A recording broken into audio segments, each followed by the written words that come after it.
Hi, to enable and disable developer options on Xiaomi 13, go in the phone settings first and select the first tab about phone. Now we will need to take a look at this OS version section and we need to tap on it 7 times to enable developer options. Let me show you. 1, 2, 3, 4, 5, 6, 7. And now I'm a developer. To check this, just go back in the main settings. From here, scroll down so you can see additional settings. And now find developer options. So here you'll find even more settings for your phone. For example, you can enable automatic system updates. Just by tapping on this switcher, you can enable USB debugging here, but of course you'll see this pop-up warning that this is a highly sensitive service.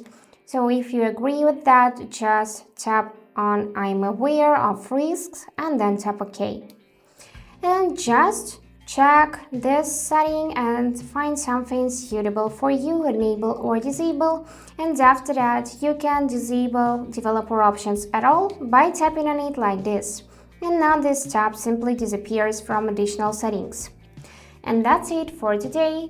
Hope this video was helpful and thank you for watching.